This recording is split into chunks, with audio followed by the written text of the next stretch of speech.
Where are we at? Yeah, I think part 8. I got started on the starter here and everything, and I realized I need to get the camera out. So, we're going to start on the starter here. You guys didn't slide there? No, okay. Get started on the starter. I had to put a little bit of heat to these 2 screws to get this out. Who knows when last time they were out. And put a little bit of heat, came right out with the impact, the electric impact here. Pretty much, real quick, building this entire saw, taking down and building it is no more than simple hand tools. I mean, a screwdriver on some stuff would have really sucked to do, but the only fancy stuff I've had in this whole entire process, I mean, just some sealers that were kind of optional if you wanted to be, and torque wrenches, you know, and rod bolts. I ordered the 12.9 grade. Other than that, everything is just pretty much basic and simple stuff.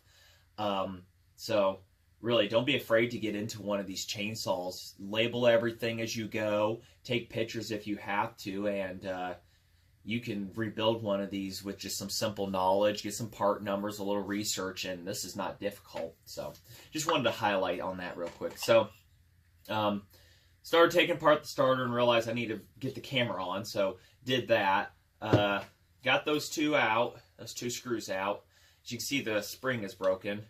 And I did have to take some heat to this. I do have a vise over here. Took some heat to it because I don't want to overpry or overdo anything on that. I mean, I was really starting to torque on it, and my luck slips, hit a knuckle, whatever. So a little bit of heat, about 20 seconds tops with it, and it just slides, comes right off. It's going to make a liar out of me. Just comes right off there. So real simple. And these are the shorter ones than regular ones, so there's like $20 if you have to get a new one off of eBay. So,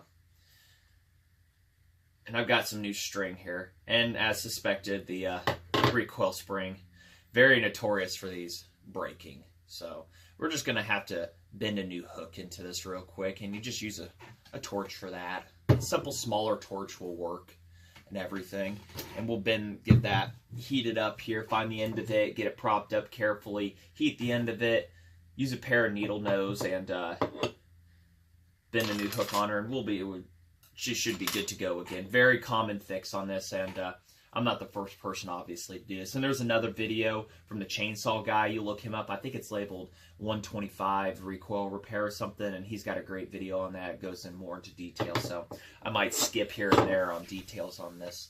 But goal is to get this recoil back to working. Amazon had a heck of a deal going. Somebody was getting rid of a starter cord, and I think this stuff will work fine.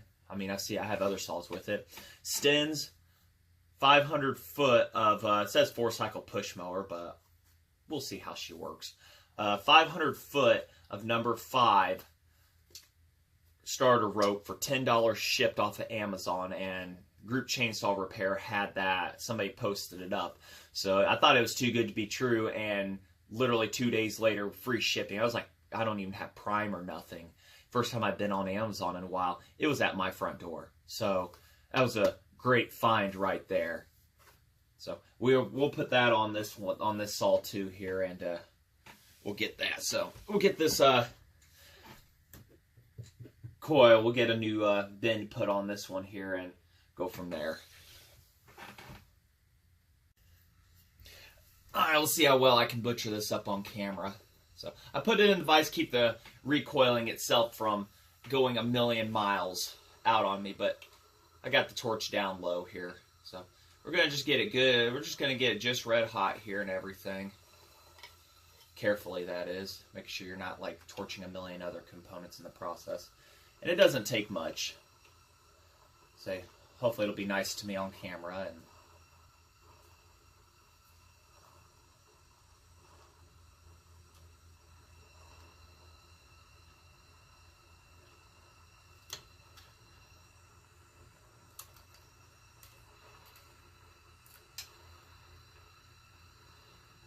kind of need 2 pairs of pliers for this, really.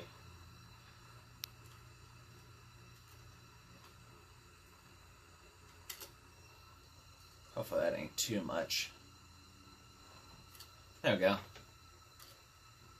So, pretty much that simple. that looks like it's pretty good. Let that cool off here, and we'll give her a test after cleaning everything up, oiling, and make sure everything's going to be happy and not make a bunch of noise, because definitely needs greased inside this hole here on the shaft, and I've got that on the ground here. So let that cool and we'll be back. Let's put a little grease around this.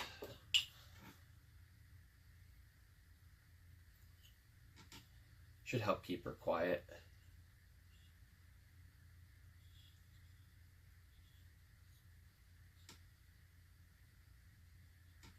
Some on the threads too. I guess a little around the inside here wouldn't hurt a thing, would it? Sometimes hear them recoils, they're just screaming, and it's like, put a little oil on it, put a little grease, put something. I mean, it can't collect dirt, but routine maintenance on these prevents that, prevents any issues that you may come across. People are like, probably, why are you putting it on there? I can see where it's been rubbing. These parts aren't getting any newer or any easier to find. So let's cool it down. Take her out of the vise here. Yeah, I just got this vise too. It was a pretty good deal on it, and you can see why. But it does the job. Hopefully we'll be doing this out in the garage in due time. So let's see here. So hopefully that hook isn't too generous in size.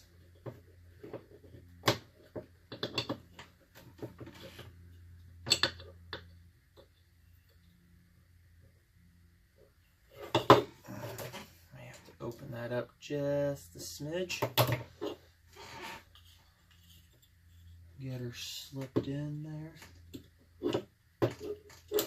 without the whole entire recoil coming apart.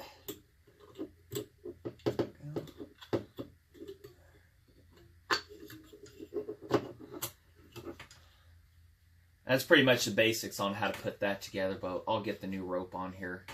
So, other than the recoil they're trying to slip out of on me.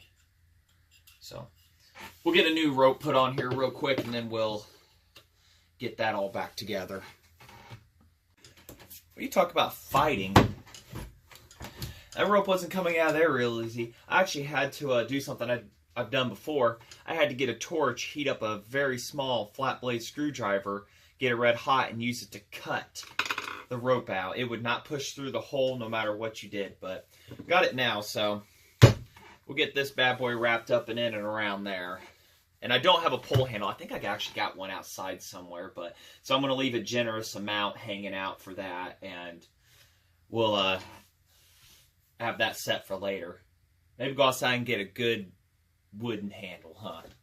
Go rip a branch off the tree. All right, we're back.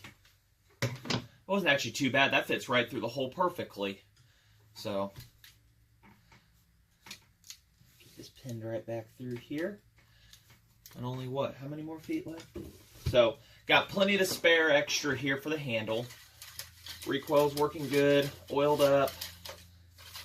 We'll get the screws back in here real quick. And I don't know. Maybe we'll get that spark plug boot cover onto the shroud off of the other one during this segment, I guess. Need to go get a new spark plug for this. Even though that one does work, I just want a fresh engine, or fresher engine. We'll stick with that.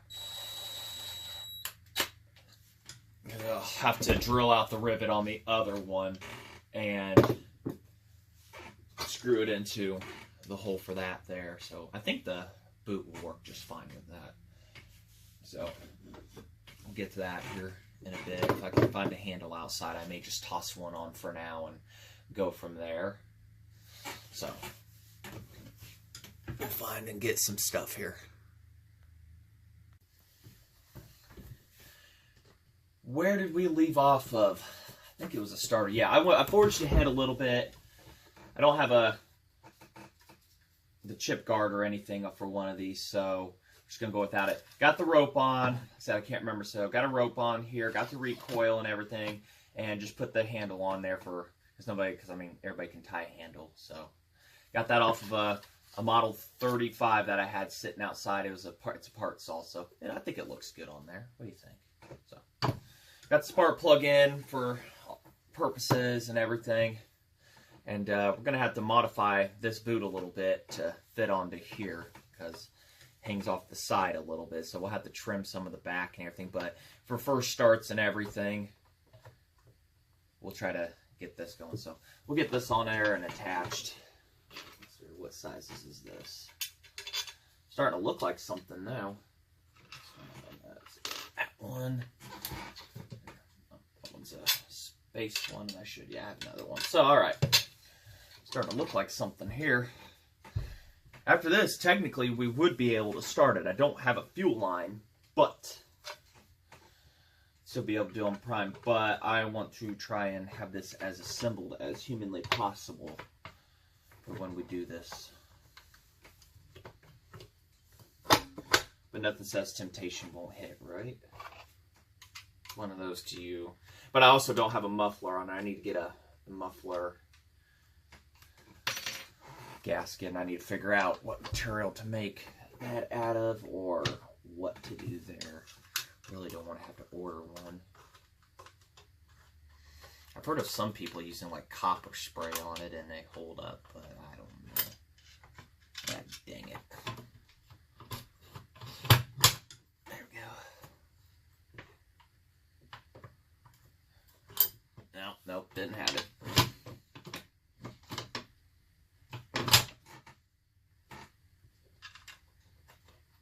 There we go.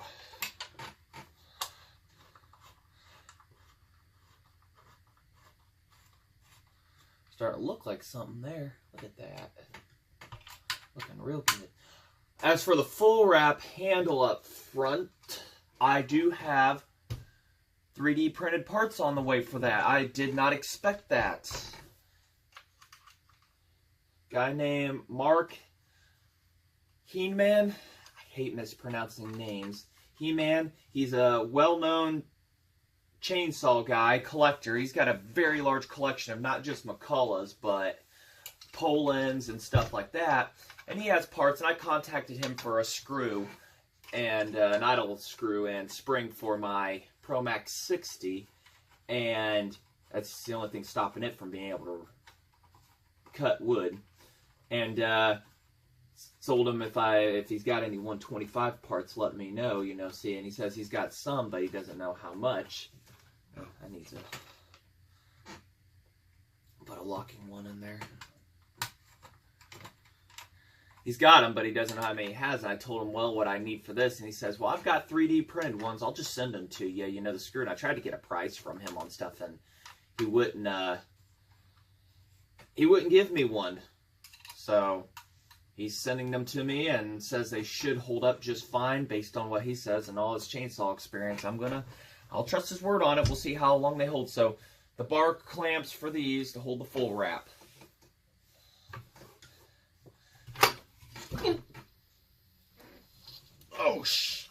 Oh, damn.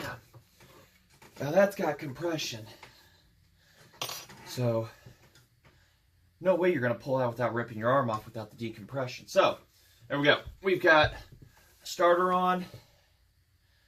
I need to do a muffler here. I guess we'll put a little ugly on. It just matches the saw. It's got the braze job done to it, but I took out the baffle, the spark arrestor thing on the inside, so we'll go with that and see if she likes this muffler. Trying to figure out how it looks like it's gotten beaten so bad. I've tried straightening out those fins a little, but so we'll get that here. Alright, on to this muffler. I don't have a gasket, but for all due purposes, we'll just mount it up. Get some good looks, right? See what she's gonna show us. Pistons up so that nothing can fall down inside, which I've cleaned this muffler out already. So we should be okay there, theoretically.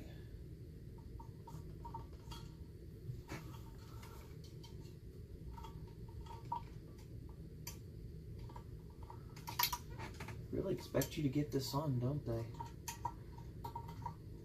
Like, it's not in a really good spot for the screws. wonder if these are too long. They're 5/8.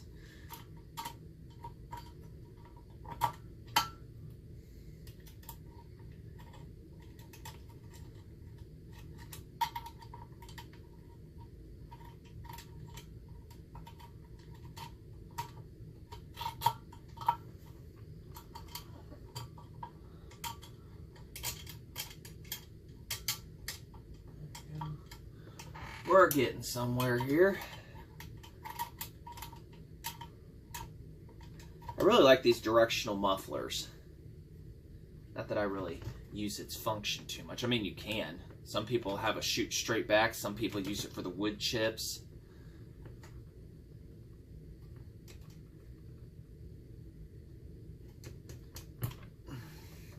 I might suck to get off. Might.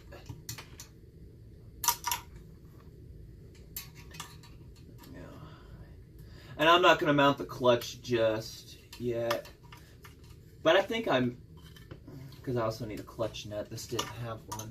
So I'll have to look at what size that is and get one. But still debating on a 7 or 8 pin for this. It's just one that I'm really going to stare at. I mean, I want to get I actually been watching on eBay for 28-inch McCulloch bars, hard-nosed ones. I think they're just remakes somebody does, but they still look pretty good. So I think that would look real nice. A 28 on this one. Because my other one's got a 36-inch bar, and it's not as practical to be using one of those around here as it is 24, maybe 28 tops. So there we go. Muffler on. Like I said, I still got to get a fuel line and everything. You're looking at the patch job done on this, the air impulse. And if it was carrying fuel or something, it would have been replaced in a heartbeat. But just carrying air for now, it ain't going to hurt nothing. So got to get a fuel line, and we'll get that done. That might be another off-camera kind of deal, but I think we'll button up and this down here, another one of those, and I'll show how I modify this and everything, get it cleaned up and show what I did. I mean, even with just for test purposes, starting, that'll work perfect. It's sealing it off pretty good. Yeah, I'll make it work. Alright, and I've also, for the future, once parts come in, I source the rest of them. We've got the front part for the handle, and we've got this, the lower brace, but we have to get the anti-vibe rubber bushing, and I know who to call for that. There was one for sale, but I didn't snatch it. I figured $25 was a bit much. So I got to call some guy who's also known to have Mac parts and get that bushing, and then the other little pieces that then go in between. And what I'm also doing is going to take this off, and I'm going to have an L bracket that comes over, down and over. My other one's just like this, and it works fine. And I'm going to mount, there's looks like a U-joint strap, and it holds the anti-vibration mount, and I'm going to bolt it to that L bracket. That'll be bolted to the oil tank here, and that will in turn hold the anti-vibration and everything. I mean, I would have put the SP tank on, but because it had the holes in it and everything, I decided just to mount the original one back on. So we'll get to that and everything here shortly. We may just that'll be another video on that process showing how I do that. So